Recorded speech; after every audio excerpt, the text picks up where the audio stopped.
What's going on, everybody? We are coming to you live from Farmington Hills, Michigan at Take a Chance Records. I'm Will, a.k.a. Siren. We got Nate over here. Yes, sir. And this is the Take a Chance podcast. We are back. We are back. It's been we have footage now. Yeah, for real. Yeah. For real. But today, man, I'm really excited about this one. I think this is one of our one of those episodes where we might be able to look back on it later on and be like, oh, that might have been where shit kind of. Even before this episode started, we had a good conversation before. Yeah, we got to know him a little bit. But you guys will get to know him more too. Yeah, so we got Pierre from Goht Media here today. Bro. What up, boys? Thank you for coming. having me Yeah, here, thank you for coming Thank on, you for man. having me. Big shout out, man. Appreciate you guys having me in locally. You know, anytime you're in the 248-734, even 810, man, I'm gonna make it out there. Or 5862, you know, for all my 5860 hosts. 313. Yeah, 313. I mean, you know, that goes without saying. That's a hike. That goes without saying. But nah, man, I appreciate you guys having me Yeah, here, thank man. you for coming on. I always like to talk biz, man.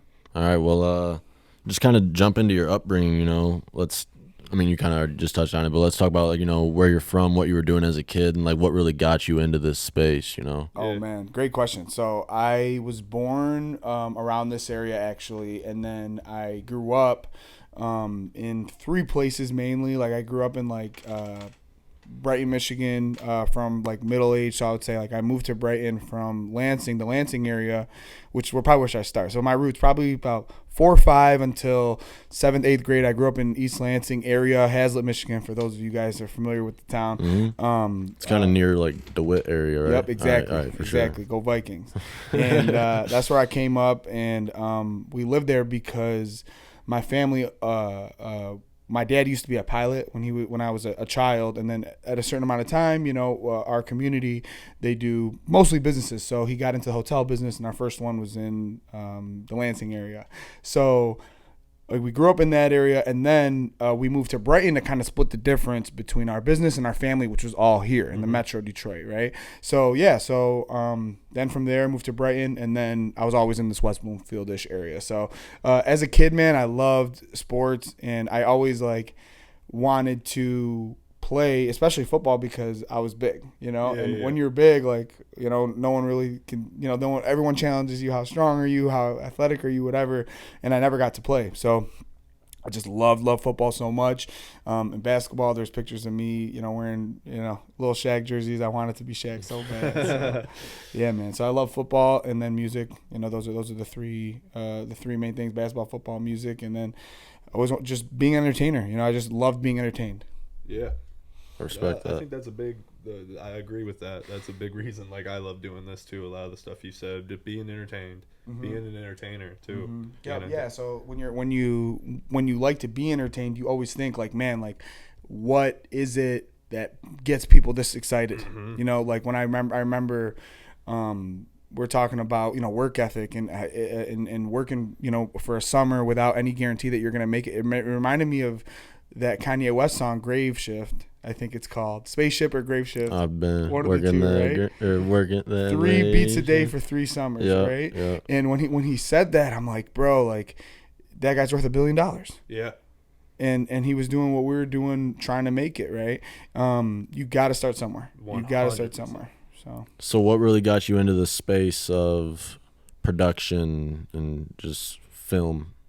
That's a good question. I think, like, so right now, you know, we have Goht Media, which is a podcast company, specializing in podcasts. I shouldn't say that. We're doing a bunch of multimedia. We do videos for businesses and all that, but, like, we're specializing in podcasting now because, to be honest, that's where the money's coming, right? The biggest thing out there. That's where the money's coming. We'd love to be able to get into YouTube. We'd love to be able to get into all that stuff, streaming along the way, like all that great stuff in entertainment. But with podcasting, man, I realized I always loved it. I've been listening to podcasts forever since, you know, 2009. I wanted to say 20, but I'm like, nah, I'm fucking old. So 2009. What were you listening to back fantasy then? Football podcast. Okay, yep. Literally, yep. I'd be in high school, literally listening to fantasy. We're talking like the Joe Buddens, the Joe Rogans, like those were like just starting. But for me, I loved fantasy football so much, I needed to consume as much as possible. Yeah. So I'll never forget, I was at Michigan State and I would just be bumping my shit. Shout out to, at the time, it was, they still had, Matthew Berry still does it, but he used to do it with a guy named Nate Ravitz. And then Chris Harris, who used to be with ESPN, now he has his own thing. So anyways, fantasy football back in the day, and then now podcasting is every single media form, right? We cover reality TV in my company right now primarily, but I want to get into everything. Did you go to state? I did go to Green. Go White, bro. Go White, man. I went there during the Draymond era. Ooh. Mm-hmm. Yeah. How was that? Fun, man. Fun, man. I think, I was really lucky to go there when football and basketball were both good. And D'Antonio had them rolling, and then Draymond, he's never forget, bro, that Gordon Hayward, like, he fouled Draymond on that mid range jumper.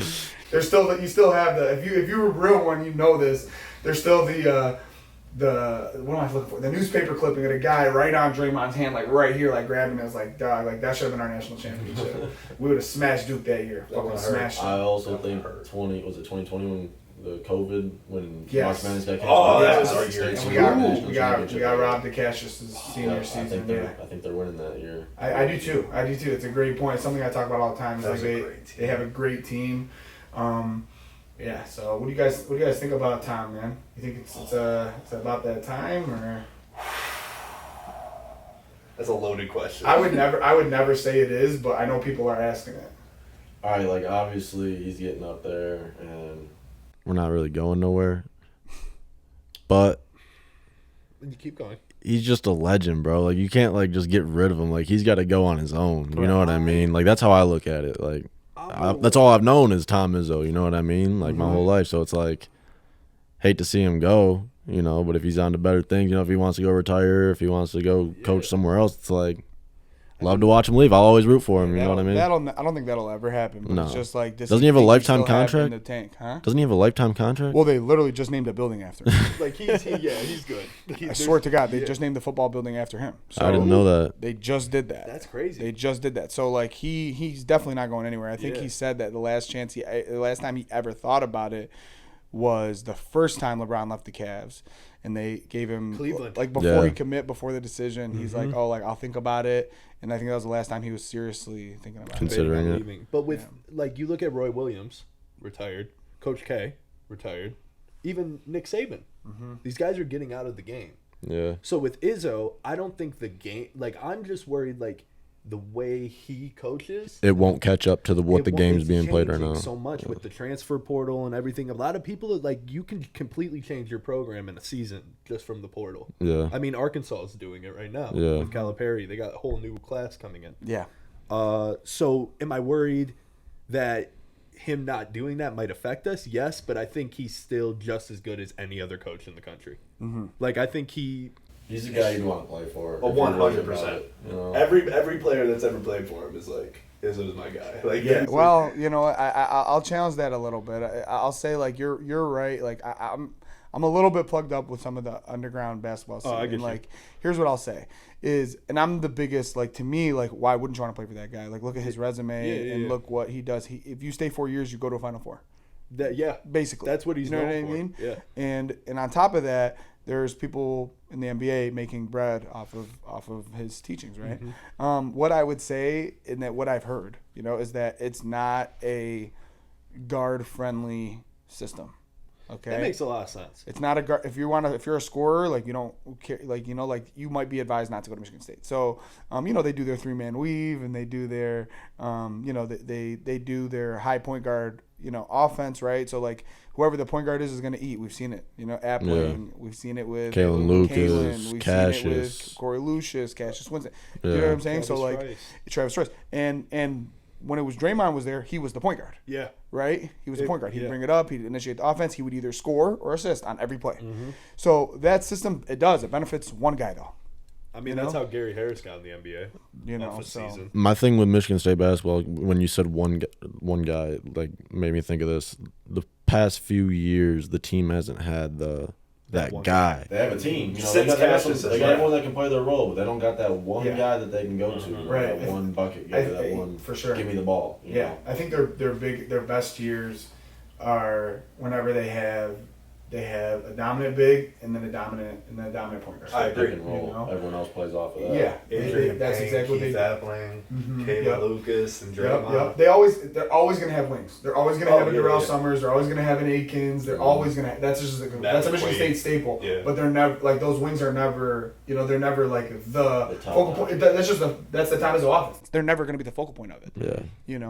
Yeah. That's why you see a lot of these guys going to the Dukes, the Kentucky. Like Michigan State will be in their final 5, but they don't end up at Sparty. Yeah, that's true. That makes a lot of sense. People are always considering State. Yeah. But you said you were there for State for the Draymond years, so that's roughly, 10, 15 years ago, right? Yeah. So how old are you? Old. I'm 32. 32? Yeah. Okay. Not old. So you've already talked about sports too a little bit. You've seen I'd say more than us that you, to your recollection of sports fans in like Detroit, sports teams in Detroit. winning. And I think off camera you said something about the Pistons and the Lions. Yeah. So I don't even know what I want my question to be. It was more so just like, what is your state of mind on the sports teams in Detroit right now? All right, I'll go from Each team, my least invested to the most invested, right? Okay. So least invested is the Tigers. I would like to see them do good. I don't know too much about it. All I know is that the game that I went to and what I've been hearing is they have a lot of potential. They just need to hit the fucking baseball. They're a young team. Yeah, they need to hit the baseball. Like they're well defensively, and if you're defensive, just like any sport, you're in every game. You're in every game. So we'll see. Red Wings, I think they're on the cusp, man. I think like in It's right there. in sports, like leadership is everything, and a good leader. I hate to admit it, but a good leader, if you stick with it, if you know where I'm going, Jim Harbaugh proved it. And I hate saying it and I hate admitting it. I still think that team is overrated. I still think that they'd have lost. Whatever. I'm gonna make all the excuses. I'm a hater, but I can show love and appreciation for somebody who everyone said should have gotten fired multiple times. Hey, he did his goal. He proved and he convinced the couple people making the decisions there to let him stay. Now, might have been reading defenses a little cheaply, but he was able to get the talent. He was able to get the talent to put it all together for a year, and I show respect for that. So my point being is, Eiserman gets there 2-3 years ago, maybe longer than that now. But it takes time to build a farm system that lasts forever. Yeah. Look at Tampa Bay; they're still decent. After he put in work with them, and they still have the system, to be good. So I think we're right there. I think in 2 years.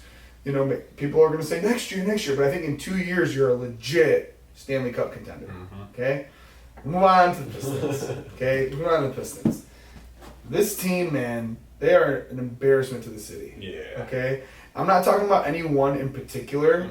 I'm not even talking about the owner. People want to hate the owner. I don't hate the owner. To be honest, I love the guy. Or he seems like a good dude. Bro, he invests a lot into this team. Like, he cares. He brought the city back. He brought it back to Detroit. Yeah, I'm not crazy about that, but see, that's a mixed thing. I just love the Palace. I had a very, very special place in my heart for the Palace. I think it was like a really special place, but LCA is incredible. I love going there. I just miss the Palace. The Palace is a good time. I get that. Yeah, but anywho, like this team, I'm not hating on the coach. I'm not hating on the players. Collectively, guys, what are we doing? It doesn't work together. Yeah, it doesn't work together, and it's crazy that after 4 years of Troy Weaver, like Stan Van Gundy was like better. Like I honestly can't believe that statement coming out of my mouth. I mean, so that's just how I feel. In the playoffs with Stan Van. Exactly. So. Like you don't. The fact that they have a worse record this year than they had the year before is absolutely abysmal. They were selling us last year on the playoffs. Yeah. After the draft. Yeah. Come on, bro. Yeah. You're the worst team in the NBA. And I don't think we have our pick for our draft next year. I hope we get that. Sorry, I don't think we do. Come on, bro. Like I was talking to this with my cousin the other day, and like, look, drafting in the NBA is really, really hard. But, dude, there's some guys you just know are guys, and I remember. Look, I'm not scouting him in person, but like Tyrese Maxey, okay? The guy goes 20th in that 2020 draft, okay? You take Sadiq Bey and Isaiah Stewart over this guy. I loved him. I thought he was awesome. I thought it was a very big missed opportunity. And the good organizations, they find those guys. So I'm disappointed in Troy.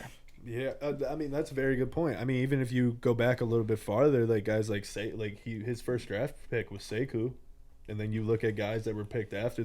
I can't give you names, but there were guys that were like taken like the pick after that like would have been significantly better. That's a Detroit thing. I mean, everyone knows the Devin Bookers. Everyone knows Donovan Mitchell. Everyone knows the Giannis's. Like we know those ones. You know what I mean? Yeah. But like the ones under Troy's era, like that they're not being spoken about really is like that's the one that kills my heart.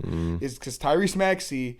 Imagine if he was a Piston right now. I mean, Killian Hayes we picked over Tyrese Halliburton. Exactly. There you go. There's another one. There's another one. That's who I thought we were getting. Well, there's another one. My thing is too. I'm not saying for any specific draft or specific pick, but like you got to think of like the team's needs at that point too. And like, yeah, they might not have the best scouting on this guy that ends up being a superstar 4 years down the road that we had no idea was going to be a superstar. But you know, they like took a gamble on a point guard from France rather than for sure on a point guard from Iowa. You know, I have less of a problem with that. I think like to go to your point real quick, and it's funny because somebody, I think it was Chuck on Inside the NBA was talking about this recently, but like those dilemmas happen, right? And there's a couple famous ones that he brought up that I'll just bring up to you, right?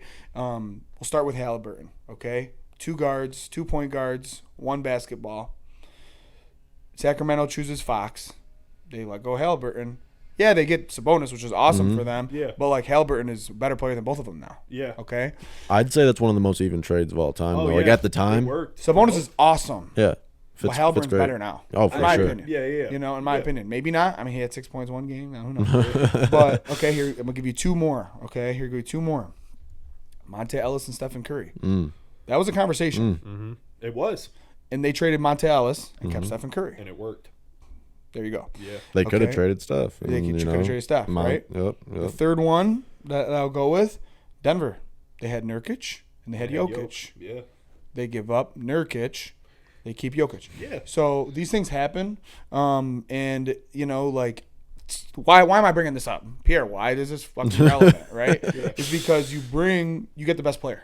You know, you get the best player, the person that fits your locker room, he will emerge and you will release the rest of the assets. You suck anyways. Yeah. Do you know what I'm saying? Like, you suck. It's not like, oh, we're fucking so good. We're 1 point guard away. No, you're fucking every position away. Yeah. So get the best player and move on. So I know what you're saying, but I would fight that in the room. You know what I mean? Yeah. After all this evidence. So. Yeah. And your scenarios that you were saying, it makes perfect sense because, like, Golden State ended up becoming a dynasty and stuff, but they weren't winning basketball when that trade happened. When they had to pick between Monte or Steph or going in, like, figuring out the direction they needed to go in, they were, like, 10th in the West. Denver with Jokic and Nurkic, they weren't doing anything then, really. They might have been, like, a 7, but they had to figure it out. So it makes a lot of sense what you're saying. Yeah. When you go positionally, too, I mean, Ja Morant. You know what I mean? Ja Morant. You know, would you rather have Ja or Zion Williamson? You know, if you would rather have Ja Morant, you know, like, hey, sometimes you take the best player. Now, you know, at that point. It all depends on who you have, too. Yeah. Yeah. Like, if I'm going based on Detroit, I'd probably rather have Zion. So, with your business mind, what do you think the Pistons should do? It's a great question. I think if I'm first thing you do is you do have to hire somebody that you feel is a good talent evaluator. Okay, if I run the team, okay, I bet on a star that's underestimated. Okay, I go for a Jalen Brunson type, right? I go for somebody like it's so like painful to say that because I feel like we talked about Stan Van Gundy. I feel like that's what he tried to do with Reggie, but like you have to pick the right guy, right? We've seen them do it with Brunson. We saw Houston famously do it with James Harden. Yeah. So this is something that you can do is bet on somebody if you're going to get someone in free agency. Now, if not, you have to get a good talent evaluator and build around your core 3. In my opinion, your point guard, your 3, and your center 4-5, which is Duren, Thompson, and Cade. I get rid of Ivy. And I get rid of everyone else, personally. And I start from the bottom. You need veterans, obviously. Like, I would overpay certain people at the back end of their careers to help build the whatever. Like, Paul George, I would give him a max deal. Okay? Obviously, we're not going to win a championship here. That's not what we're talking about here. We're talking about setting the table, turning everybody else into pros, getting a winning culture. And then either you replace him with a star at that point, or by then hopefully you're building that youth, that They're depth. good enough now, you know? So I would try to go with the OKC model. Mm-hmm. Stack up picks Sam and do it. Presti. And he's him. Like I'm not gonna lie. That you talk about like the best players to not win a championship. For me, like his resume is unbelievable. What he's been able to do, and the fact like if they were to win a ring, I really would be like he maybe not like obviously if they win they deserve it, but like he deserves it. You know what I mean? The GM deserves it, bro. That team's so fun. 100%. Fun to watch. And It's so dope. I'm because I'm like old, I am like grumpy, you know? So I agree. I'm like, I like still think that the older players are good. And like, I love that one thing about me when it comes to sports. I'm not the type of person who hates being proven wrong. I love being proven wrong. I'm like, oh, this is exciting. Like, fuck out of here, Phoenix. Like, you're old as fuck. Like, get out of here. You know what I'm saying? And like, Thunder, you have the first seed in the West. Like, yeah, kick New Orleans' ass. Like I love that shit. So, I would try to do the Thunder model. Who do you think's gonna win That's the what NBA I was Finals? about to ask. So, because I'm old and grumpy, right? Let me say this. I'm gonna ask you a question real quick. My team is out that I thought was gonna win the championship. Okay, but who do you think it is? Clippers. Clippers. Good guess. No. I think the Lakers. Nope. Really? I had Milwaukee. That was my next guess. I'll take that. So that was my squad. And I don't feel like in the same way where if I took LA or if I took the Clippers, where it's like, no, you're just like, you were literally stupid. You were betting on something that was improbable. These guys are not, they're old and they're not good, right? Yeah. Like, when you go away with injury, you're okay with it. Now, if you say, oh, Kawhi got injured, well, come on, bro. Nah, fuck. That's like, you know what I'm saying? Yeah. That's I agree with you on that. It's like saying like milk's not going to spoil. Like, it's milk.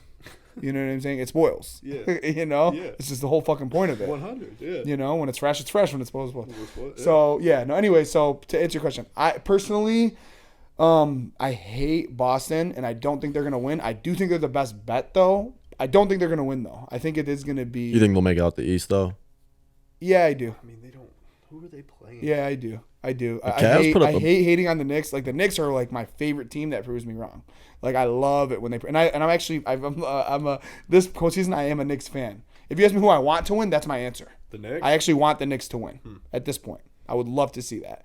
But who do I think is going to win? I like the winner of this Denver Minnesota series, and it is a little bandwagon to me to say that. Anthony Edwards. It's kind of a cop out because like if you take Denver, it's like obviously they're Denver. They They're the haven't lost a champions. game in the playoffs yet. Yeah. Who Minnesota? Yeah. Minnesota. They go Dude, Phoenix didn't beat they're them, right? sick. No. And Minnesota's really they've been balling. So like yeah, you're taking the chalk team, but That's not a bad pick. I think the way that they're constructed, it's crazy. The reason why I really like Minnesota, I'm not like Minnesota's from the day one. Like I'm saying I like them now is because all their ancillary pieces have made me know their names. Mm-hmm.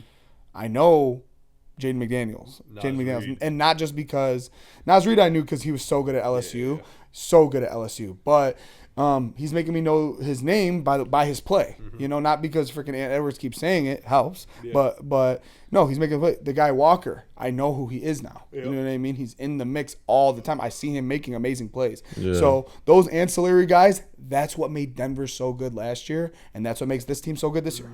Anthony Edwards is just electric too. For sure. But every year you see that Guys. team that's like Ant, Cat, Gobert have been doing their thing, but then you see these random like their bench players come out and drop 20. And Anthony Edwards is younger than us, and he's leading the Timberwolves right now. We're finally we just got to the age where we're older than these guys. LaMelo in the Ball's league, draft class. So it sucks. Like Jalen Duren was 18. Right. He looks like that. I'm like, what are Right, you talking and I'm glad you keep mentioning him because like obviously he's the straw that stirs the drink, for that team. Like he is their best player. He is probably the top 3 or 4 best players in the Western Conference right now, and that has to be stated. But we all know that. You know what I mean? We all know that, and we know that going into it. We hope maybe we're probably more hopeful than knowing it. Like we hope for that, and now we all know it. Yeah. Right? There's still more basketball to be played, but 2.5 weeks in and haven't lost a game in the playoffs. That's pretty wild. It's pretty fucking good. I like saw- Dallas too, though. I saw something about the Timberwolves. They said it was on Twitter that it reminds them of the 09 Lakers.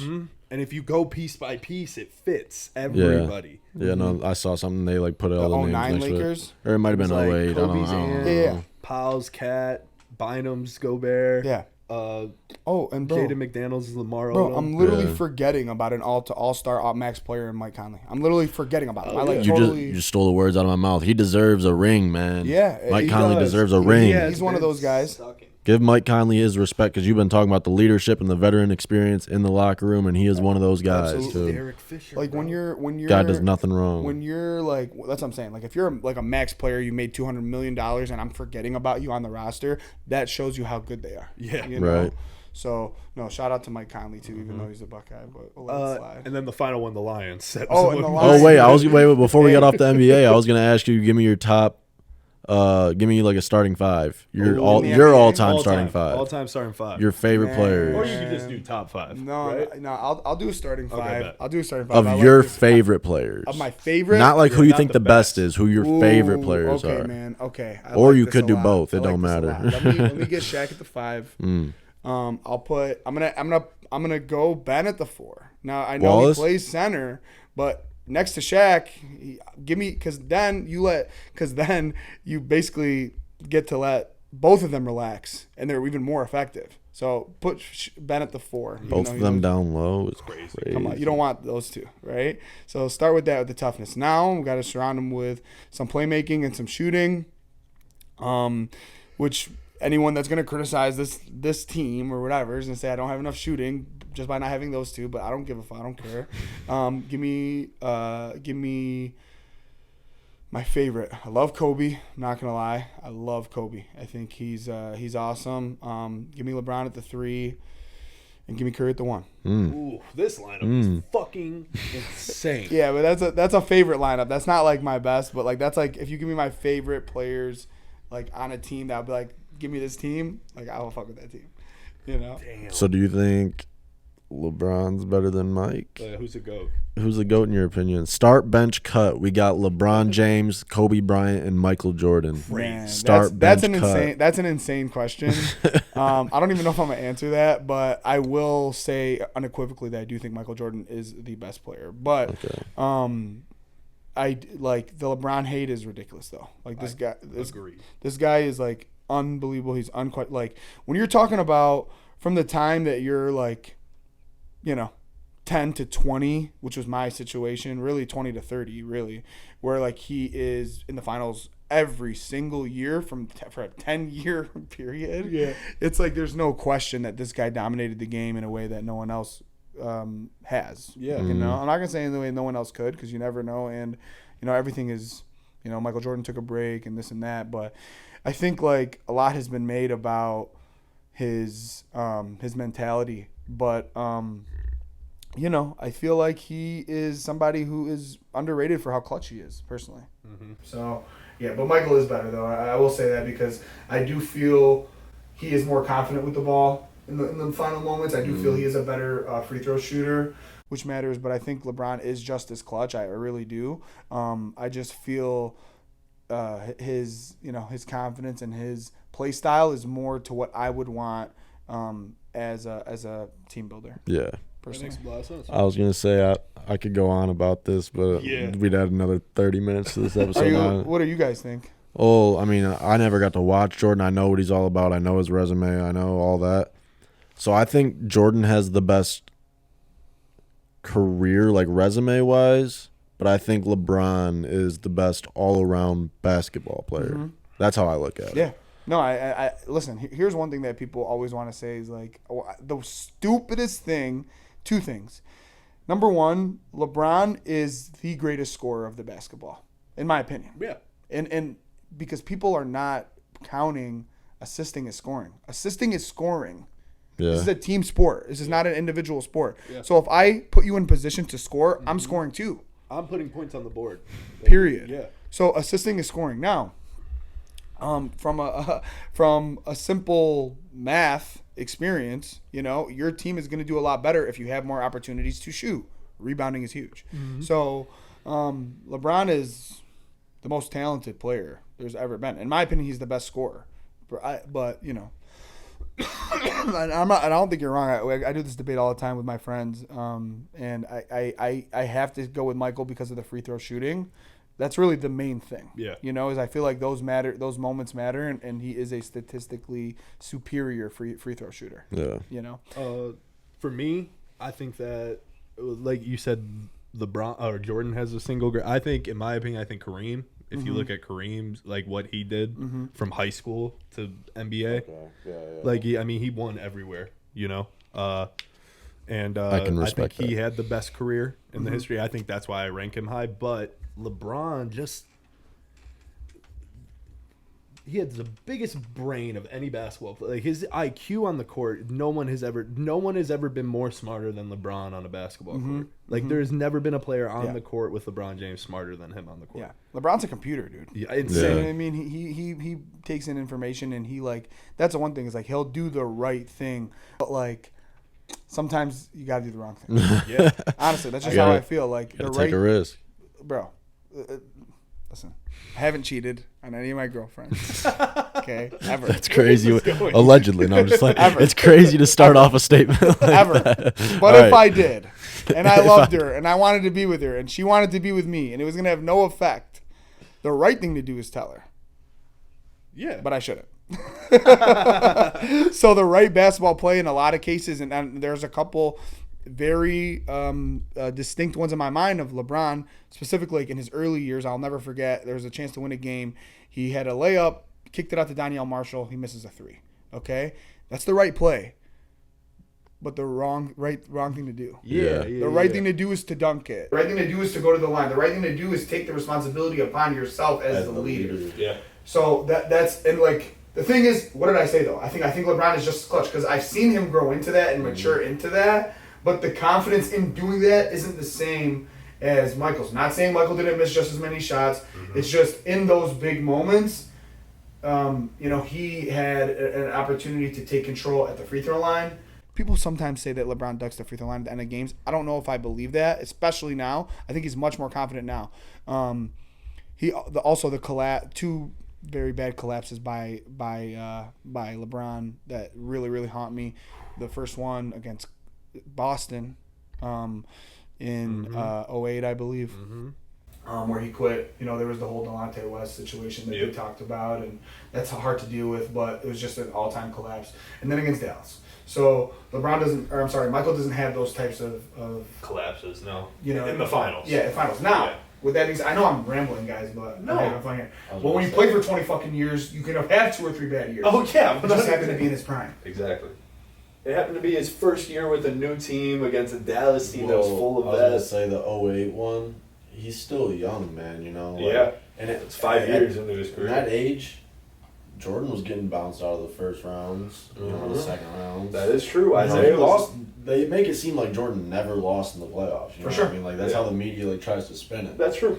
But like I don't know, he was young. That's the only thing I can say about the 08. Yeah. You're gonna learn from that. To me, like, that's a great point if it was performance-based, but to me it felt effort-based. For that series. That's fair. For That's that fair. series. You know what I'm saying? Yeah. I have less, and for that exact reason, I have much less of a problem with the Mavericks loss, even though I think they have no business losing, but they lost to a better team. Yeah. That's like Kobe and Shaq losing to the Pistons. Mm-hmm. They're great, better players, worse team. Yeah. They lost to a better team.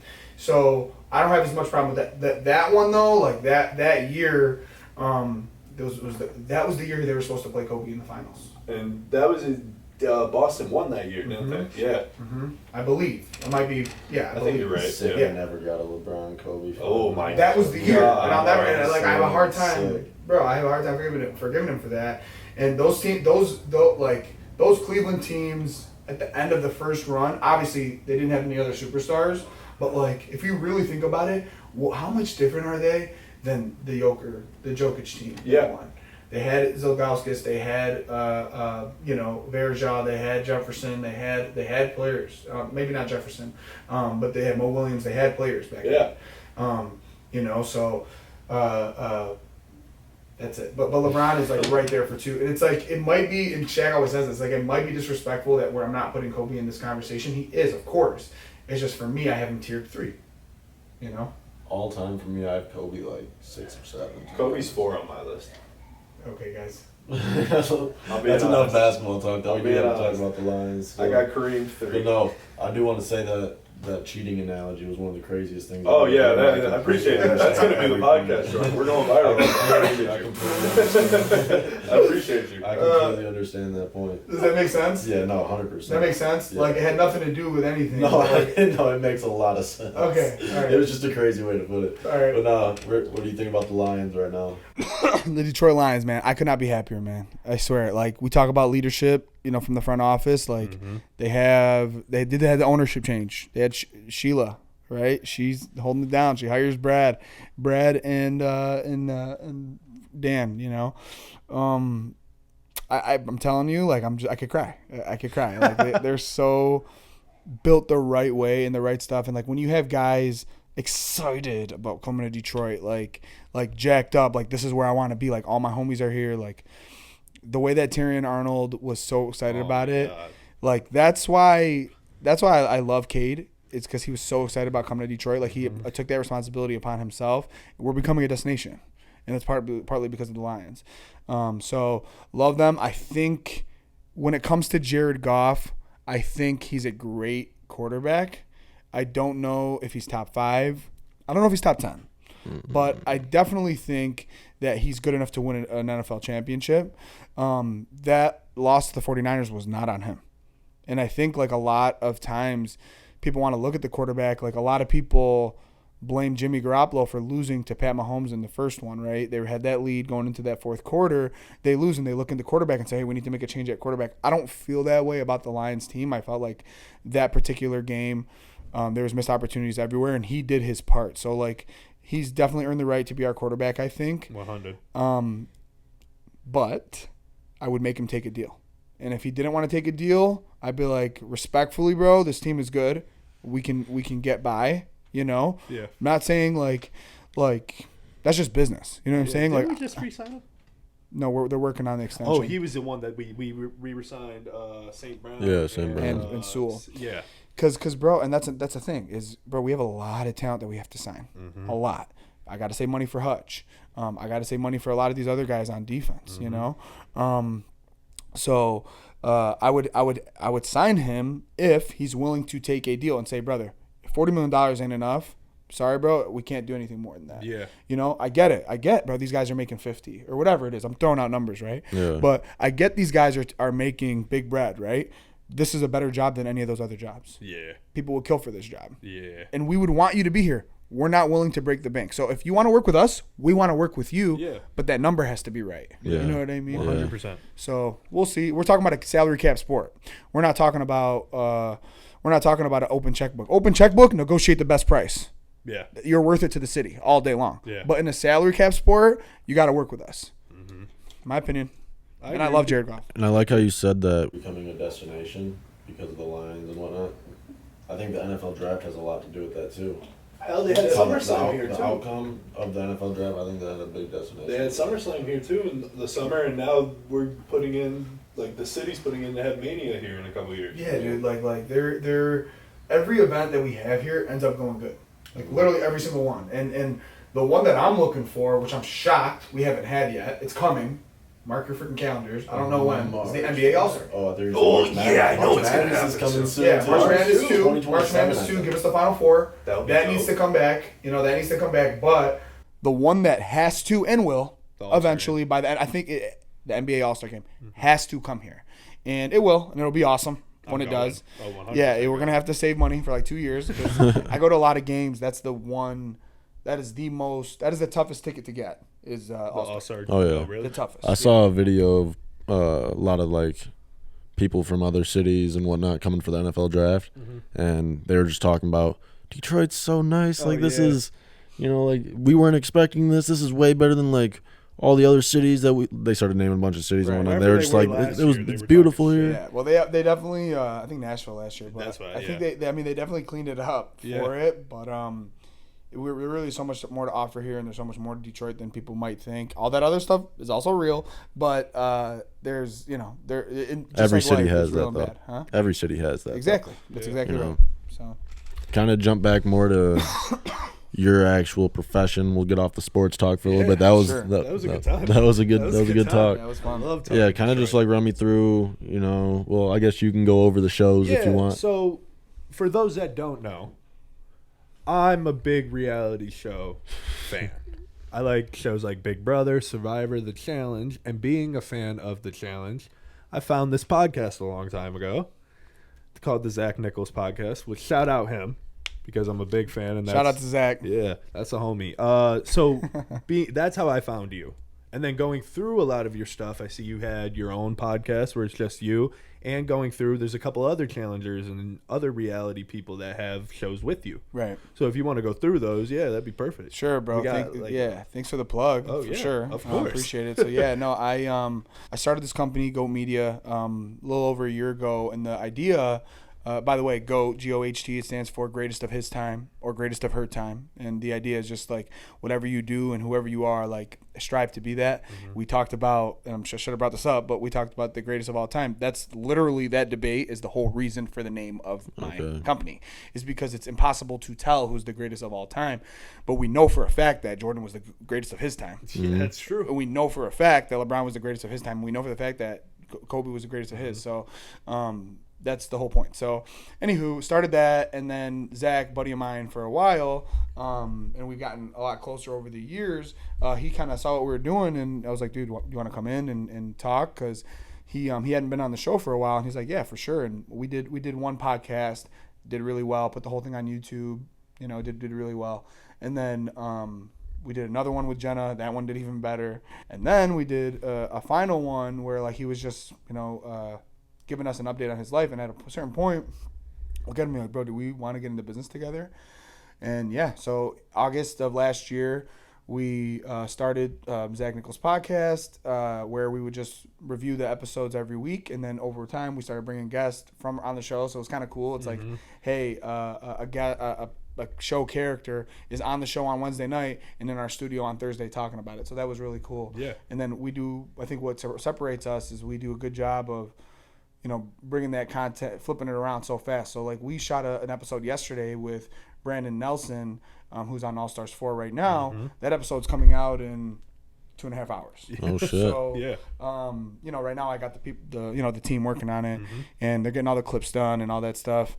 So, yeah, I mean, I think I got really lucky that I have a friend in the business, and that friend happens to be someone who works extremely hard on top of being extremely entertaining. So I personally fell into it. Now, I got lucky that it's easy for me to make friends. I keep it real, and people respect that. 100. But I definitely got like a huge advantage from working with Zach. So shout out to Zach. That's my brother, man. I'll do anything for that guy. And big fan, bro. I owe a lot of our success in this business to my relationship with him and his work ethic. So yeah. And then I did have my own show before. So the idea of starting the company was like, let me, gain some influence and then use that to make money, obviously, right? Long term, you build a brand and you work from it. But I realized that, you do have to pay your bills and you do have to pay employees and you do have to do all that. So we've been focusing on these revenue generating instruments, these companies, and then my personal platform over time is built up naturally, which is obviously how you found us, and yeah, so I'm willing to like kind of personally for my personal brand take a step back and develop other people's brands. And you mentioned we do produce Fessy's podcast. That's my dog, and I met him from him coming on our show. Yep. And which is how I work with most people. Is like they go through the whole process from A to Z. They see how we roll it out, and it's like, yeah, I would like to be a part of that. And we work with Olivia as well. I actually worked with Olivia before I started working with Fessy. So. Those are for those who Challenge fans, what we're talking about here. So Challenge, Big Brother, Love Island. Challenge, Big Brother, Love Island. We all over the place, That's crazy. So yeah, just super excited, man, for the future. I wanna make Michigan a destination for entertainment as well, and that's been probably the most rewarding part of it is you know, I've lived in Pittsburgh. I studied abroad in London. I lived in Los Angeles studying acting, and I always thought that I had to go somewhere to create art. And it's insane that my most successful venture happened right here in my backyard. Yeah. And it just goes to show you that, like, it's kind of like Ratatouille. No matter where you come from, anybody can cook. You know what I'm saying? And that's just anyone can cook. You know, that's just how I feel now. You know, so and people, especially like when people from out of town come through, and we give them a combination of like the hospitality with the production value. It's just great, man. It's really rewarding, and that's like goes back to the whole Detroit thing. It's like I want to be a hub. I want to be a mogul here. I want to bring entertainment here on a large scale, and this is just the start. I love the challenge. I love our fans. I love everyone that we work with. I love Zach, and he knows this. This is a small piece of what we're going to be doing over the next 20, 30 years, and you got to be ready to put that type of work in to be successful in any business that you want to do. But I'm lucky to have a good amount of success in my first year of doing it. It's on me to work harder and push my business partners to work harder so that we can all raise our level and be, you know, on the level of these other media companies, your Barstools of the world. That's who I really look to. Is like, that's who I want to emulate. 100. Yeah. We have those same conversations, you know. So yeah, everything you're saying, like, 100. Awesome. What would you say? Cause when you said you were in LA, where did you say you studied abroad? England? Oh yeah, London. Yeah. So that just opened up my mind to even like more questions. Like I'm just trying to like, what are some of your learning curves that you learned along the way? You know, like what are some of those big mistakes you look back on? Like, I wouldn't do this now, or like something that you could like, you know, for some advice to us. That's a great question. I think like, and I want to hear more about these experiences in other states and countries. Sure. Oh, I got you, bro. I got you. So the one thing that I'll say is like, your actions are who you are. Your actions are who you are. So if you want to stay at home, eat pizza rolls and smoke weed, which sounds awesome, that is who you are. Yeah. But if you're a music producer, that means you're working on music all the time, that you're not getting the money to work on music. Do you know what I'm saying? Mm-hmm. And that is who you are. So like, if you're, if you're an actor, right? Just because you're not booking roles doesn't mean you're not an actor. If everything you're doing is to become an actor, that's what you are. Yeah. Right? So for me, if I say I want to be an NBA player, but I spend half my game or half my my life playing NBA 2K, well, not really. Yeah. You want to be hanging out and doing that. So that would be the number one thing is if you have a goal, every single thing in your life should help you achieve that goal. That includes the women you want to spend time with. That includes, what's up, man? What's up? That includes the people that you're spending time with. That includes the habits that you have. All those things should contribute to that goal. Yeah. So that is who you are. The other thing I would say is like, if you're gonna do something, make sure you understand the opportunity cost. Mm-hmm. Okay. I am a romantic. I wanted to be married since I was in high school, literally. And I made choices in my life that took me away from my community and took me around the world, around the country, and took me out of sight and out of mind for a lot of these women that I would have loved to start lives with, right? Yeah. I wouldn't trade it because I've lived a fun, amazing life. I've had great experiences, and I'm on the path for what I want in life is to, make entertainment my income, my legacy, whatever. But the other legacy I wanted was my family. So I understood that I did sacrifice those opportunities of meeting somebody younger and getting married and having kids to do what I want to do. So if you got to evaluate what you want to do, obviously. Mm-hmm. But once you know what you want to do, understand what you're sacrificing by going for it, because it'll make you go way fucking hard. Yeah. It'll make you try to make it happen a lot faster. If you're not even understanding what you're sacrificing, we're young, who cares? One day you're going to blink and be my age, be 32, and be like, where am I right now? Am I where I want to be? So make sure when you do turn 32, you're like, yeah, what are you talking about? I spent the last 10 years working on my dream. Yeah. And now I'm, you know what I'm saying? I might not even be there. You might not even be there. Yeah. But you'll be a hell of a lot closer than you were today, if that's what you want. Yeah. If you want to be a bum, you want to work and live a comfortable lifestyle, swear to God, there's honor in that. As long as you know what you want. Yeah. You know? Yeah. As long as you're happy doing it too, Yeah. right? Those would be the two things. So you're saying just really what resonated with me from that was just discipline, right? Oh no, obviously that's not the only thing. You know, Discipline is a good way to say it. I would say like just being real, bro. Like if you're real with yourself, like you don't need like discipline. The reason why that word is like hard for me is because discipline, it seems like you're like sacrificing, like it seems like you're sacrificing in a bad way. Like this is what we want, right? Yeah. You don't have to be disciplined if you have to do it and you want to do it. You know, like you know what I'm saying? Like it shouldn't even be that. You know, it shouldn't even be that. Obviously, there's always a time where we want to do something else than the thing we know we should be doing. To me, it's want. Like, you know what I'm saying? Like it's desire. You know, discipline. It feels like it's a word where like you're doing something you don't want to do. You got to get it to be the thing you want to do. Yeah. Right. I like that. Does that make sense? Yeah, 100%. I'm really not shitting on the word or the whatever. No. I just like. I'm telling you like what makes me successful is identifying what I want and being real about it, and then putting my effort into that. So as you are a busy man, what's a daily schedule look like for you? Like the normal routine day for you as. It depends. Yeah, it's a great question. I think it depends on the day. So if it's a day that I'm shooting a podcast with a guest in town, then for me, when I'm bringing a guest in town, for the Zach Nichols podcast specifically, if I'm bringing a guest in town, I know that these people are spending time out of their life. Our number one currency is our life, is our days and our time. Okay? So if they're taking a whole time out of their life, you know, I'm a numbers person. So 20 years, 360, whatever the number of days are, you're giving one or two of them to me to do the show. So I'm making sure that the guest is 100% comfortable. They're in a place that they feel comfortable. They're eating everything they want. They feel good and ready to do the show. Great. Thank you for doing here. I'm returning the favor. Then I make sure that my notes are ready, just like you guys did before the show. This is what I want to ask them. These are the things I want to get into. This is what I think that the fans will be interested in.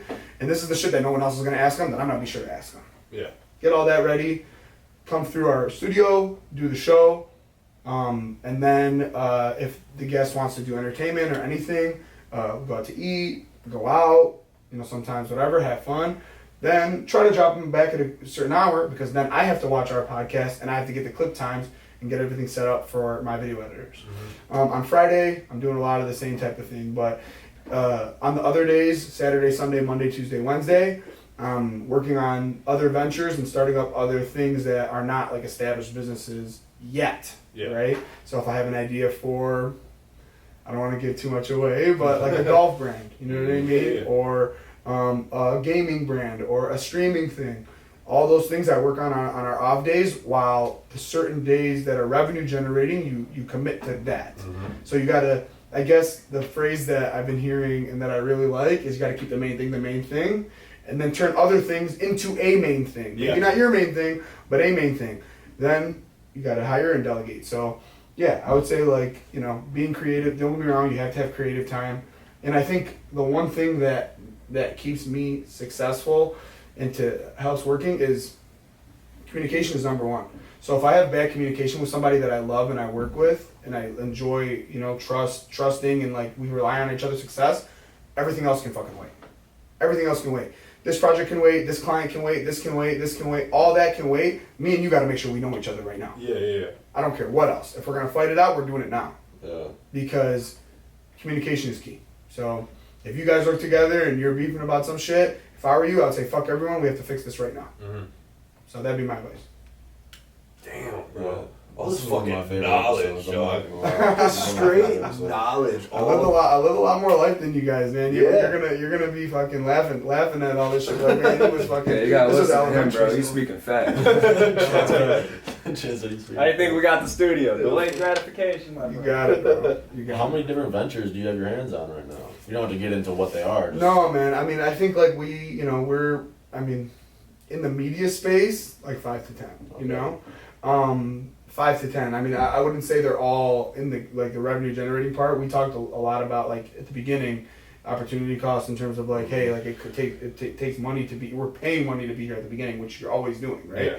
At the early stages of my company, every month whatever grand to keep it going, Yeah. right? But you know, you get to a point where that is one thing that's important though. You do have to understand if you're in it for art or business. You know, if I'm in it for art, I know I'm burning money. If I'm in it for business, I know I have to get that money back at some point. Yeah. And what's the plan? So you do have to understand that about yourself. And there's nothing wrong with either way. I think you can be successful and make money doing it both ways. You just have a different mental timeline for either. Mm-hmm. You know. I like that. So yeah. So some of these projects are in the pre-revenue stages. I'm lucky that we do have a couple projects that are revenue generating. You know, so those take precedence as they should. Yeah. Hell yeah. Do you have anything else that you want to add about the shows, or before we move on to the quick I hitters? think he touched on everything. Yeah. We talked about all the Challenger stuff. You talked about how you got into it with Zach, which was what I was planning on asking. Yeah. So yeah, no, we can move into the quick hitters. Yeah. All right. When you have a creative block, how do you overcome it? See, this is funny because this is like a songwriter question.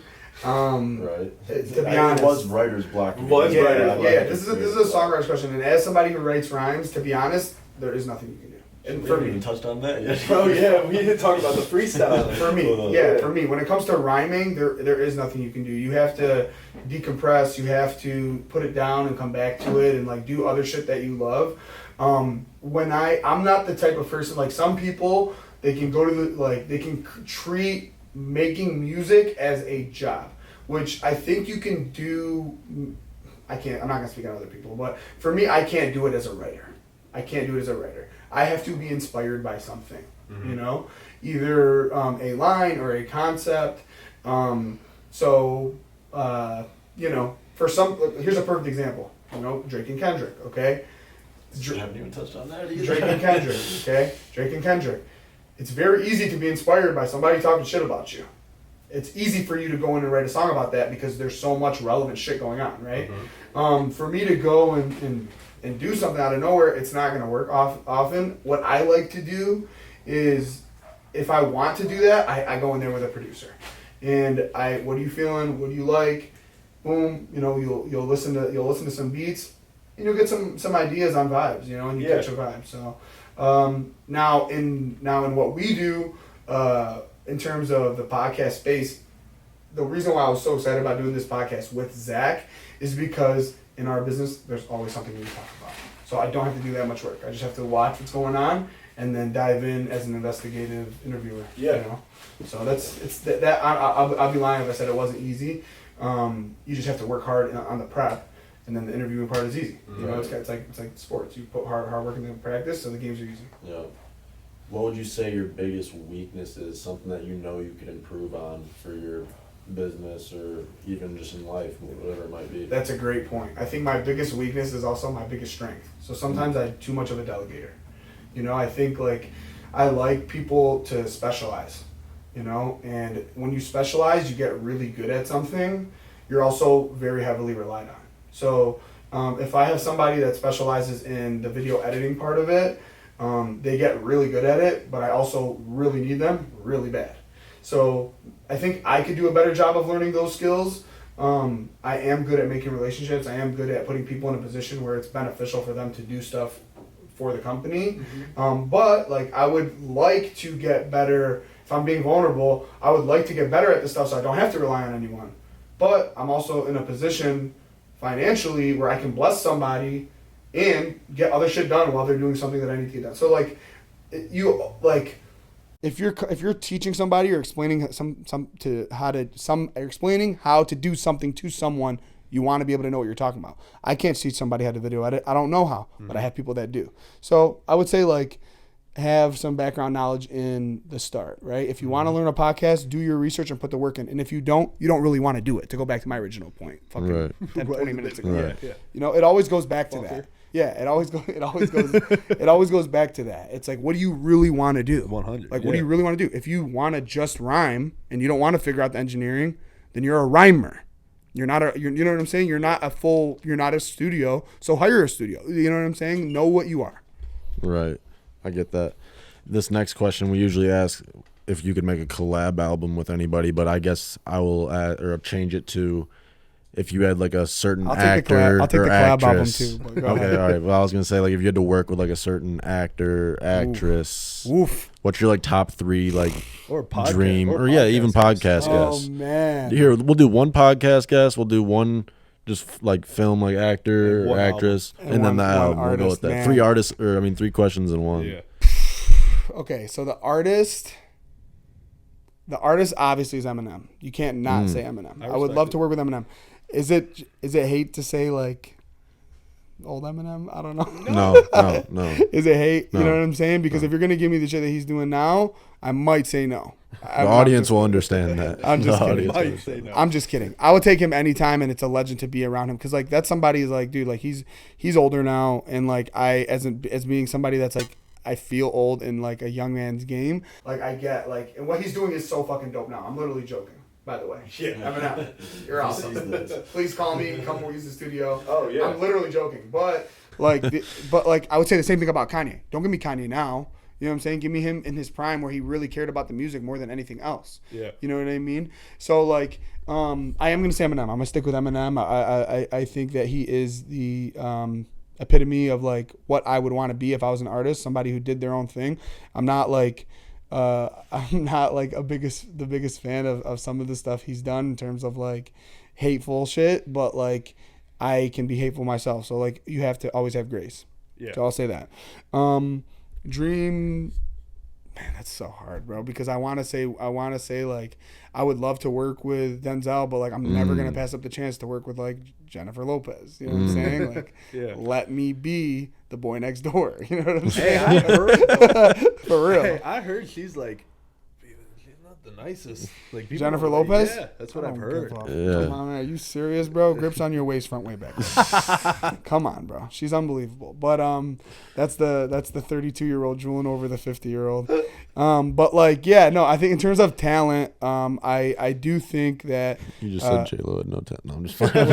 I said you said J-Lo had no talent. No. I'm She's playing, I'm actually, playing. I actually No, do think I'm she's a playing. decent actress. But no, I just love joking. Jennifer Aniston. I love That's a good That's my one. girl. I love Denzel, Will Smith. Those will be like the ones that I would like a bucket list for me. Yeah. Gosling too. I think he's awesome. Man, see now you got me rolling. For rap, I would love to do. I said Eminem, but I have to say Lil Wayne too. Lil Wayne too. A podcast. Who would I want to have on a podcast, man? Because you could even do like right now, like you have a podcast, like Yeah. what, like the challenge, like you and Oh, Zach. the like, the who podcast. you wanna have on? Okay, the podcast. Maybe not with Zach, or maybe with Zach. Yeah. I would love to interview Donald Trump, but like, but I would want like I would want him like obviously being real. Like the shit that he did with the Nelk Boys, it was like too political. Like Yeah. I ain't trying to hear this. Like I want to hear like I want to real like see how combo. you grew up. You know what I'm saying? I want to hear about the deals that you and your dad did. You know, I want to know about the times that you helped certain people that nobody knows about. You know. Yeah. Like to have him and Dana White would be fun. So. Ooh, Dana's a good one too. Yep, I think those are two good ones. I think I gave enough names. Yeah, but I could yeah. go on forever, man. No, that's solid yeah, for sure. Definitely. All right, 5 dinner guests, dead or alive. Could be anybody. 5 dinner guests that are alive. Okay, cool. Could be anybody. I would say, I never knew my grandma on my dad's side. Give me her. Give me Jesus Christ. This is a very similar table to mine. Yeah. That's what I want. I definitely want Jesus Christ there. Because Jesus is there, I want like a villain there. I want like a Hitler there. I want somebody that was really evil, so that him and Jesus could be like, bro, what's, you know what I mean? Like, what were you thinking here? Like, Right. I would love to have like an evil mind there to understand and to ask Jesus, like, Jesus, why would you give him this urge to do that? And there's a lot of people that are accepting, I would say, in my opinion, ungodly or whatever behaviors as normal these days. So like I would love for God to explain this to me. Yeah. You know what I mean? And how we should treat this type of thing. Yeah. So I want one person evil because we're having a conversation. So give me somebody crazy. Give me a Saddam. Give me a Hitler. Give me a Stalin. Give me someone crazy. Okay. So them 3, and then I would want an idol. Give me like Tom Brady. He'd be a good interview too. I would love to interview Tom Brady. Did you watch the roast? I did watch it. That shit was funny. Very, very, very funny. And then we have to have somebody for laughs. Yeah, I would say Adam Sandler. Hold on. Hold on. Adam Sandler, Tom Brady, your grandma, Jesus, and one table. I got everything I need. What are you eating? I have a conversation I've always wanted to have with my grandma. Yeah. I have the all-knowing. Okay, I have an evil person that I want to understand what makes you this way, what happened, like what's going on in your head. I got someone that's gonna make me die laughing, Adam Sandler, and I have someone that I truly, truly admire for what he's done on the field, which is Tom Brady. So I think that's a good table. What are you eating? Oh, that's easy, bro. Italian. Ooh. Yeah, I respect I'm that. taking everybody to Bel Piatti. Okay. And if you guys don't know, it's in Birmingham, and we're running it up. And yeah, we'll go to Bel P. Okay. Oh yeah. Jesus Christ and Tom Brady walk into a bar. The rest is history. If you had to pick an album to listen to, front or start to finish, no skips, one album for the rest of your life, what album is that? Oh my gosh, man, that's a great question. I'm like embarrassed to answer the question honestly these days, because I grew up as such a hip hop person, but I've grown so soft. Like I like pop music and I love country music, and I've just grown so soft. So it's a very, very, very hard question.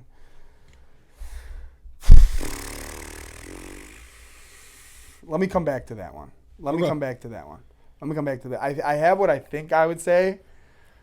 I'd have a hard time going without, I love the first two Kanye albums. I think they're unbelievable. The first three, I should say. I love the first three. I would say one of those is probably good. I think College Dropout is probably going to be my answer. For rap. That's a good answer. Yeah, for rap, I think it has the perfect balance of joy versus despair, as well as like it doesn't have I can't relate to drug dealing and doing drugs and killing people, and like I like competitive rap. I love competitive rap actually. Yeah. But I for me, like the killing and the vibe and the lean and shit, like I like lyrical wordplay. I like lyrical wordplay. I like putting a puzzle together and like making me like, yo, I gotta play that again. You know what I mean? So yeah, that. And then there's some pop music that I love. There's some Justin Bieber. There's some Morgan Wallen. There's some Luke Combs. There's some that. Like there's some of those where like, yeah, I could listen to this forever too. So I'll say College Dropout. You like the competitive rap, you said. I do. Should we even get into the Drake and Kendrick? Shit? I'll say this. I'll just say this. I'll be like, look, like, and I was having this conversation with my buddy Brandon earlier. It's like, you saw Drake's been in his fair share of tussles on the mic, right? And during the Meek Mill situation, he did it with back-to-back. I think he had one more before, and then he did it with back-to-back, which I thought was the most perfect diss album of all time for me. You know what I mean? That one I could listen to over and over and over and over. Such a good song. To this day. Yeah. And they decided to keep it about the music and to keep it about spitting at each other. Then, I think they said, then with... what's his name? With Pusha, okay? Pusha took a low blow. Drake took the high road. Yeah. Okay? Could have hurt this guy's career. He could have done, because Pusha T is popular, but like... It's not Drake. He's not Drake, and Drake could have done what he had to do if he really, really wanted to. He decided to take the high road, leave it alone, told everybody about his son, whatever, right? Kendrick does it, and Drake's like, oh, nah, like... we're not. He took it to another level. I'm not giving you a pass. You know what I mean? I'm not giving you a pass. And a lot of people have Kendrick. A lot of people have Drake. I can't tell you who won. I'm not deciphering it. I've heard a lot of the songs, and I wish it was more about bodying somebody over the mic. But they're doing both. I mean, they're spitting bars and they're really, really saying hurtful stuff. Oh, 100. And it's stuff crazy. that'll have effect on their children forever. Like, oh my god! Like people don't talk about that. You know what I mean? Adonis is screwed. Yeah, bro. I mean he'll be all right. Well, no, I mean yeah. He's got bread. He's got this and that. But like that is not everything. You know? No. But I mean, he is Drake's kid. Like Drake's kid get made fun of. Like I feel like it probably evens out a little bit. But I mean, what about the kid that Drake's talking about? Could be Dave Free's kid. Imagine that kid. You know? I don't even know. What is that? What was he talking about? Dave Freeze, Kendrick's business partner. Mm-hmm. So one of Kendrick's kids Yeah. is Supposedly. actually Dave Free's kids. Yeah. That's what he's saying, or is that the truth? That's no one's. That's came the out word and on the street. said it wasn't, I mean, we you don't. know? Yeah, we don't know. Wow. Yeah, Okay. yeah. So that's the argument right now that one of that Kendrick's baby mom had a kid with his manager. Damn. Yeah, crazy. See, bro, I don't know. Like, I don't know. I'm not. I just know that. Like, I just heard like, pedophilia shit. I heard like wife beating shit. I'm like, bro, you guys like, you really are trying to hurt each other's families. Yeah. Right. And to me, like, I mean, my mafioso. So you keep the fam out of it. Yeah. You know what I'm saying? They got nothing to do with this. No, 100. Yeah. Yeah. And Drake gave in. He felt he had to, and honestly, he did. After hearing that song, Meet the Grams, he did. He had to. Yeah. But did he have to? Yeah, he did. I keep asking myself, did he have to? But he did. And like, he's just such a big artist, and he has such like whatever. But he had to do what he had to do. He had to do what he had to do. And obviously, like, I think like I just think it's hilarious, bro, that Drake will work with all these people, and then they'll clown and like. Sometimes, listen, I've gotten into my fair share of tussles and disagreements with people in my life, right? And sometimes you look at yourself and you're like, bro, am I the problem? Really, like, am I the problem? Yeah. And then it's like, you take a step back and you're like, well, I did everything with integrity. I did everything with pure intention. All I've ever seen Drake do is tell the world how good Kendrick is. That's all I've ever seen him do. I'm not gonna lie, he's speaking facts right now. That's all I've ever seen. Are you ever gonna look back? If you could show me Kendrick or Drake saying, "Oh, Kendrick's not that good," or Kendrick he's overrated. Never, ever. Right. To me, and I'm not a historian, so to me it looks like one of them is jealous of the other. In fact, let's talk about the Grammy situation, right? Every time they're together, Kendrick ends up winning the Grammy, right? Yeah. It's like, bro, yeah, LeBron could win the MVP every single year. But guess what? Some people have one good year out of 5, and they let them have it that year. Yeah. Yeah. You could give it to LeBron every year if you wanted to. Yeah. Drake could win a Grammy every fucking year. And yeah, you happen to be here this year because we don't hear you every year. You're going to get it this year. Yeah. I'm not saying he didn't deserve his Grammys. I'm not saying his albums weren't better than Drake. My point is like when those things happen, Drake is supported. So like, if people might think this is soft or whatever, I do not care. I think you should definitely keep the kids out of it. And to me, Drake is the type of person that I always see. He helps people. He does an album with Future. He does music with Rick Ross. He does all this shit. And people want to hate. I think it's ridiculous. And I think for two people that have similar ancestry, to talk about how black you are, and I know it's not for any of us to say. None of us are black. I'm not white, but I'm not black, so I can't say this.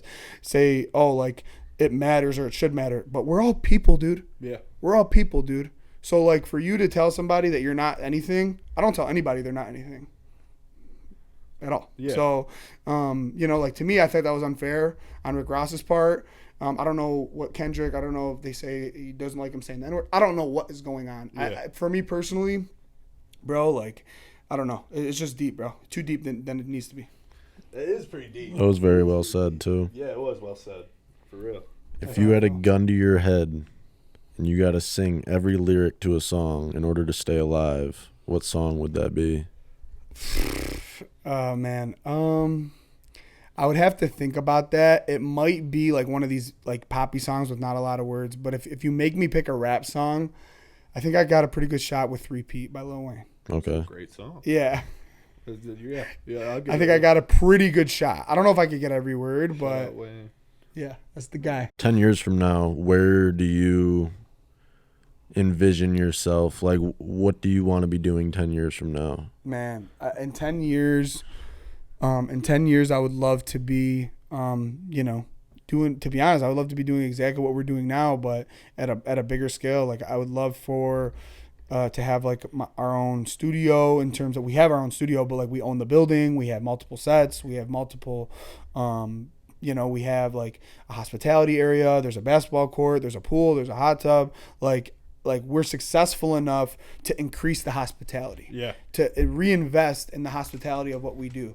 Because in my opinion, like, if you're comfortable and you feel like you're in a creative space, like you will make great stuff. Yeah. And if you can attract talent, you know, that's all that really matters. And like you can believe in yourself as the talent and create that as being a proven commodity. And hopefully I think that's a good goal, is I would like to be considered a talent. I do appreciate you guys having me on as talent this time, but to be hired as talent from, you know, bigger corporations, or to demand a certain fan base from as being a talent, that would be nice. I wanted to, well, this isn't the question I had, but you kind of spoke on you being the talent. I wanted to ask, how many podcast or like episodes have you been the guest on? Maybe like 10. Okay. Yeah, maybe like 10. Okay. Yeah. But no, my final question, I don't know if you have any, but what I wanted to ask was, you know, obviously we all start somewhere. What advice do you have to scale something like this or this, you know, to the next level?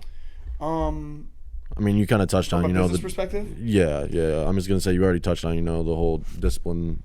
Part that we went on. So obviously I get that. Yeah, but you gotta do who you say you are. Mm-hmm. You know, do the things that make you the things you are. But I would say, if from a business perspective, right, if you're in it for business, don't ever misunderstand the difference between a business and a hobby. Right? A business makes money. So if you're not making money, it's not a business. It's just a hobby. Mm-hmm. To be honest. Right. You know. Unless you're like, it is a business and I'm not expecting returns for a while. So if you want to scale it, you do have to think about how you make money. Sometimes your business is your whole life. So I work DoorDash, and what I did when I moved to LA, I worked for a company called Shipped, and I delivered groceries. I know. Yep. You're familiar with it? Yep. I worked 6 hours a day. I worked 6 days, 12 hours a day, so that I could afford my rent, which was admittedly too much, but I wanted to live somewhere safe, because I had a decent car and everything, and so that I could spend $1,000 a month on acting lessons and private in school, right? Mm-hmm. And I had 1 day a week to do that. You know, I had 1 day a week where I had private sessions during the day, and I had a group session at night, right? But I worked here to do that. So that the whole business as a whole was, I'm investing in this entity myself, which is eventually going to demand $30,000 for a commercial, $100,000 for a season of a show, $1 million for a movie one day, maybe. But I'm investing in that business. So, like, your whole life is your business, and if your hobby part of it is not making money at the time, the only way to scale it is to make money somewhere else, and that's just the realest shit I can possibly say. Mm-hmm. Once you have money elsewhere to fund this part, eventually, if you're good, you will make money from this part.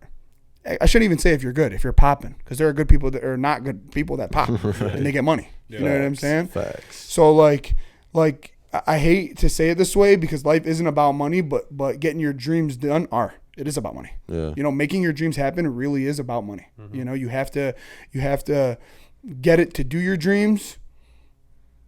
Period. You have to have some type of money to do your dreams, bro. People don't pay for you to do shit. Spend money to make money. Mm-hmm. Spend money to make money. It's the truth. It's the truth. It really is about money, and that doesn't mean that it's all you should think about. It's not what you should think about when you're making the art, but it's what you should think about to make the art, if that makes sense. Yeah. You know, you don't make the art in pursuit of money, but you make money in the pursuit of art. This has been a great episode. What an episode. Like, we could go on for another hour, because I didn't even talk about, you know, the other countries, the states, or fantasy football you talked about. I could go for an hour on fantasy football right now. You come on. Yeah, we're gonna have to run this back, man, because like I know you're a busy man, so we got to get you out of here soon. But man, this has been a great episode, and I thank you for coming on, bro. I appreciate it, Nate. Thank you, and Siren, I appreciate you guys having me, man. I swear, like I hope I can. We can both watch each other grow. Yeah. You know, we can both watch each other grow, and 10 years from now, we'll be looking like, man, remember when we did that? We were talking about this, and we manifested it. So hopefully we can talk about that. For real. For me, like, with you, you're the first guy that we've had on that was like, we didn't know, like, I was just a fan of y'all. Like, mm-hmm. I didn't know you. I didn't know Zach. I knew who he was, but they didn't record here or hang out with us or do chants or something. So thank you. genuinely for coming on and stuff. And this episode, man, has been Learned a lot. Learned a lot. Yeah. Oh, for sure. Yeah. I'm glad, man. I had a good time. You guys seem great. You know, you first of all, you're local. You know, I rock with Michigan. Mm-hmm. So like, you guys are trying to get it, bro. I used to be you. Yeah. You don't understand. You know, I literally used to be you. I had little situations here and there. I did my best to kind of do it, and I did not become successful until I took it as a job. I saved money. I quit my 9-to-5. I took, you know, not my whole life savings, but a lot of it, invested it in people that could do what I couldn't, and then equipment that could do what that petty equipment can't. Yeah. You know what I'm saying? So if you take that approach, you know, you could do it. And guess what? Here's the truth of the matter. I still, to this day, probably would not be revenue generating if I didn't have Zach. Mm-hmm. That's the truth.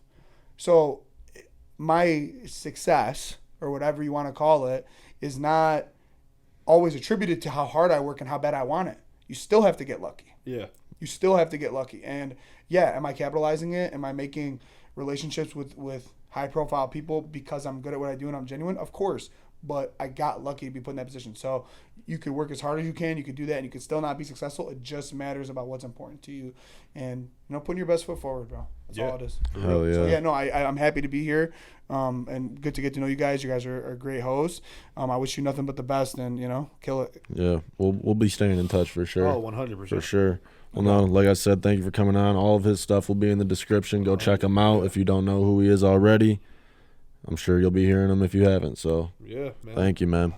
Appreciate you coming on. Whoa, All right. With that being said, like, comment, subscribe, and we'll see you guys next Sunday. Wee woo. Peace out.